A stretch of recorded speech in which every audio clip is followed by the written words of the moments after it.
లక్ష్యాలు పెట్టుకుని అవి ఎంతవరకు నెరవేర్చామో ఎప్పటికప్పుడు సమీక్షలు చేసుకుని ఫైనల్ గా సంవత్సరం ఈ చేనేత కార్మికుల ఆదాయం ఎంత పెంచామో మనం చెప్పే పరిస్థితి రావాల్సిన అవసరం ఉంది. అలాంటి ఒక జవాబుదారీ వ్యవస్థకు శ్రీకారం చుడతాం. మీకు ఏమాత్రం కూడా ముందు మారిగా నేను ఒక మాట చెప్పాను, 95 CBN గా ఉంటానని చెప్పాను. మీరందరూ గుర్తుపెట్టుకో, ఆ రోజు చేసిన పనులు మీరు చూస్తే నేను పరిగెత్తా అందరినీ పరిగెత్తిచ్చా. ఈరోజు దాని నమూనే హైదరాబాద్. ఆ రోజు అందరినీ పరిగెత్తిచ్చాం, నూతనమైన పాలసీలు విధానాలు తీసుకొచ్చాం.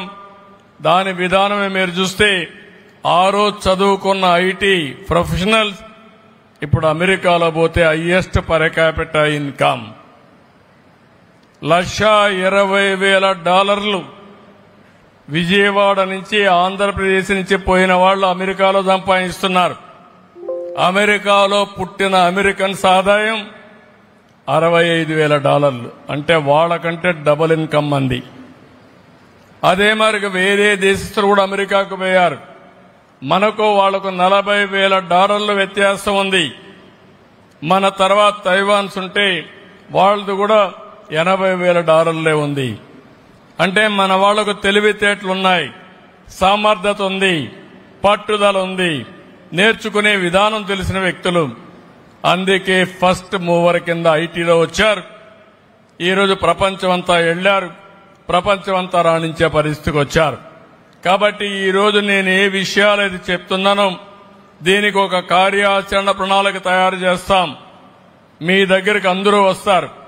నాయకులను కూడా కోరుతున్న చేనేత కార్మికులుగా ఉండే నాయకుల్ని మీరు ఈ కులం కోసం రిప్రజెంట్ చేసేటప్పుడు మీరు కూడా ముందుగా మీ యొక్క నాలెడ్జిని అప్గ్రేడ్ చేసుకుని మీ సమర్థతను పెంచుకుని మిమ్మల్ని నమ్ముకున్న ఈ పేదవాళ్ళని ముందుకు తీసుకుపోయే మార్గంలో ఆలోచించమని మిమ్మల్ని కోరుతున్నాం. అట్లా కాకుండా రాజకీయం కోసం మన పదవుల కోసం మనం ఆలోచిస్తే సబబుగా ఉండదని మరొకసారి విజ్ఞప్తి చేస్తూ, ఏదేమైనా ఈ ప్రభుత్వం వచ్చిన తర్వాత నేను 4వ ముఖ్యమంత్రి అయిన తర్వాత మొట్టమొదటిగా కలిసింది నా ఆత్మకు నా గుండెకు దగ్గరగా ఉండే చేనేత కార్మికుల్ని, ఆప్త బంధువులైన చేనేత కార్మికుల్ని. దానికి కారణం ఈరోజు చేనేత దినోత్సవం రావడం. నేను ఎన్నోసార్లు చెప్పాను, ఇప్పుడు కూడా చెప్తున్నా, రాష్ట్రంలో ఉండే ప్రతి ఒక్క చేనేత కార్మికుడు గుర్తుపెట్టుకోవాలి.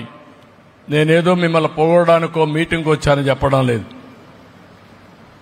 42 ఏళ్లుగా తెలుగుదేశం పార్టీ పెట్టినప్పటి నుంచి పార్టీకి అండగా నిలబడ్డ వర్గం ఇది. నాకు బాధ్యత ఉంది. ఆ బాధ్యత మీ రుణం తీర్చుకోవాలి. అందుకే హామీ ఇస్తున్నా, నేను చెప్పినట్టే కాకుండా ఇంకా ఎక్కువ చేసి మిమ్మల్ని పైకి తీసుకొచ్చే విధానంతో ముందుకు పోతా.